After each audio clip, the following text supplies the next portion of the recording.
seperti hari ini dan besok. Kita nyebutnya besok. Tapi ketika kita mengalaminya, apa kita menyebutnya besok? Kan sekarang juga. Yang namanya besok nggak pernah ada. Begitupun yang namanya akhirat nggak pernah ada. Dia hanya gagasan saja sebelum kita mengalaminya. Karena pada saat mengalaminya bukan akhirat lagi, tapi kehidupan saat ini. Terus apa hubungannya ya antara alam per alam itu ya? Antara alam-alam. Kan banyak alam. Kalau Islam kan akadia, wakidiyah. Ya, itu kan alam-alam yang semacam itu kan hanya penggambaran sebutan. Dalam periode-periode yang sangat kecil, alam barzakh, alam kandungan, alam sebelum di kandungan sampai sebagai sperma di alam apa itu? Nah, itu ya. Bahkan sebelum di sperma sampai hanya jadi tempe itu alam apa? Dalam pengetahuan hakikat kita hanya mengenal dua, alam nyata dan alam khayal. Bahkan kita nggak nyebutnya sebagai alam khayal, dunia khayal. Karena yang disebut dunia itu khayal, sedangkan yang disebut alam itu nyata. Yang disebut ciptaan itu dunia, bukan alam. Alam tidak tercipta.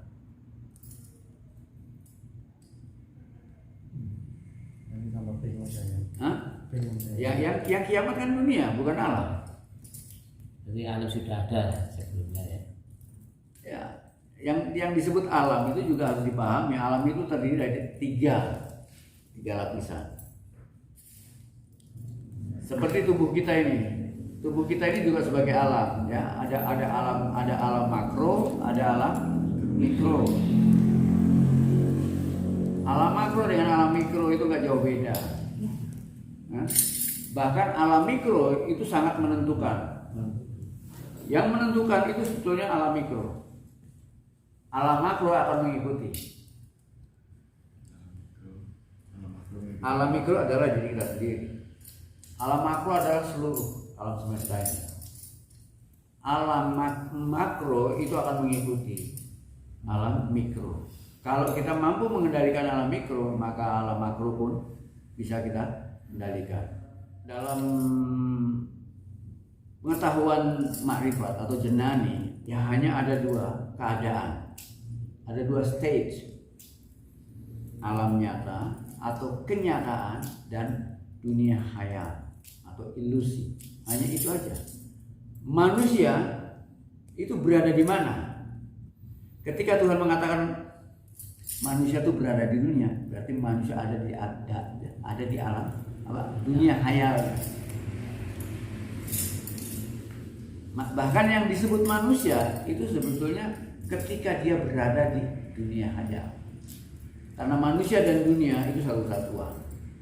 Manusia adalah makhluk yang sedang diperbudak oleh pikirannya dan terkungkung oleh pikirannya. Dan dunia ini muncul karena pikirannya. Termasuk aku pun muncul karena pikiran. Jadi aku yang katakanlah diri yang sampean pahami itu belum diri sampean yang sebenarnya. Baru diri yang sampean pahami melalui penalaran. Jadi apa yang sampean pahami tentang diri maupun tentang Tuhan maupun tentang semua yang ada, baru sampean peroleh dari cara berpikir sampean sendiri, dari penalaran sampean sendiri. Dan semua hasil penalaran itu yang disebut ilusi. Dan manusia terkurung oleh cara berpikirnya masing-masing. Sehingga manusia tidak mampu masuk ke alam nyata yang sebenarnya.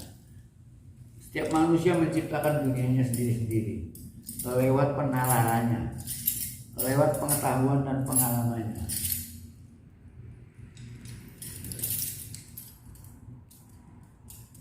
Terus katanya gini ya, ada orang bilang kalau ingin ketemu Tuhan ya, harus mati dulu. Itu mati yang bagaimana?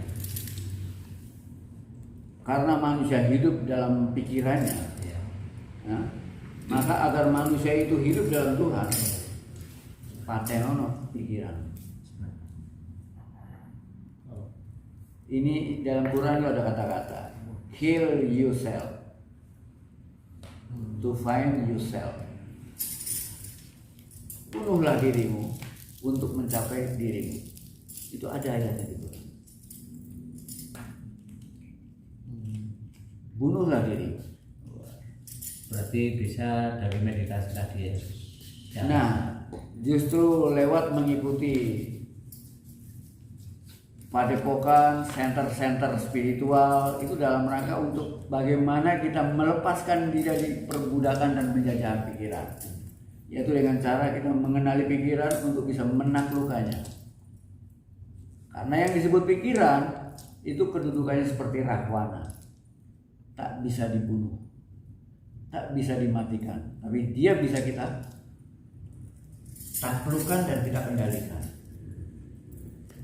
Tapi harus lewat situ ya. Lewat mengenalinya. Nah, untuk mengenalinya yaitu lewat melakukan keheningan. Kalau sampai pikiran kacau dan terus-menerus terbawa oleh arus kekacauan tadi, maka sampai tidak akan bisa mengetahui. Tapi ketika sampai mencoba untuk berhenti, seperti air dalam gelas, kalau kita goncang terus, maka air itu akan terus-menerus keruh. Coba hentikan, maka goncangan tadi akan mengendap. Akhirnya kita akan tahu ada apa saja yang ada di sana. Ada batu, ada kerikil, ada debu, ada lumpur. Akhirnya kita tahu bagaimana mana yang harus kita bersihkan. Itu salah satu fungsi meditasi. Agar kita mampu melerno pikiran sehingga terjadi kejernihan. Dalam kejernihan inilah kita bisa membedakan. Dalam kejernihan inilah kita bisa membedakan kita ini tunggangan, kita ini yang ditunggangi atau yang menunggangi. Nah, kalau kita selama ini hanya ditunggangi, berarti kita adalah budak. Kalau kita sadar, kalau orang mulai sadar sebagai budak, nah kalau dalam Hindu, orang yang masih ditunggangi itu disebut sudra.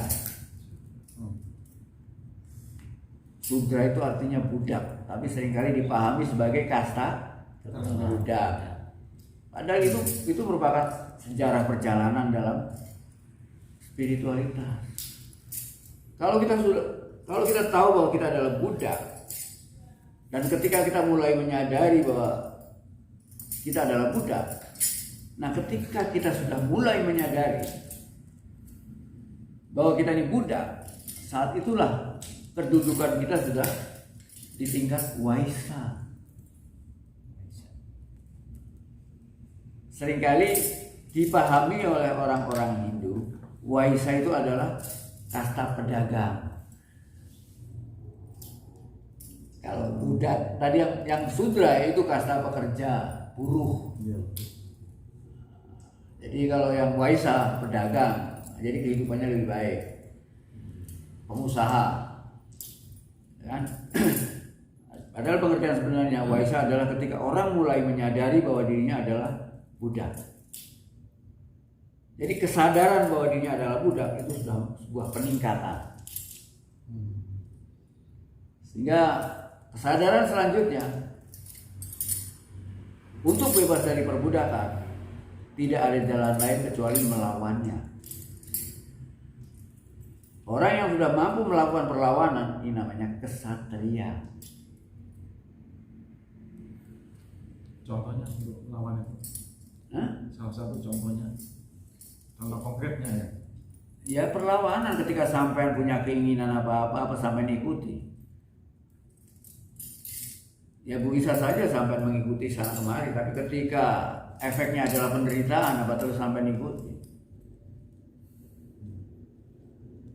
Nah melawan diri sendiri ini yang disebut dengan jihadun nafs atau perang Bratayuda. Jadi perang Bratayuda itu adalah merupakan gambaran tentang bagaimana perangnya kita melawan keinginan kita sendiri. Jihadun nafs. Ya? Perang yang melahirkan kemerdekaan adalah perang melawan diri sendiri. Sedangkan melawan orang lain hanya melahirkan penjajahan dan perbudakan. Ya, kemerdekaan hanya bisa kita capai dengan menaklukkan diri sendiri.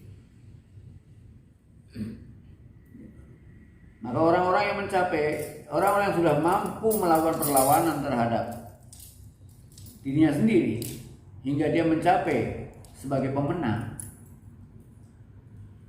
mencapai kemerdekaan, ini yang disebut dengan Brahmana, sang pemenang. Nah, orang yang mencapai titik inilah yang kemudian orang Islam menyebutnya insan kamil.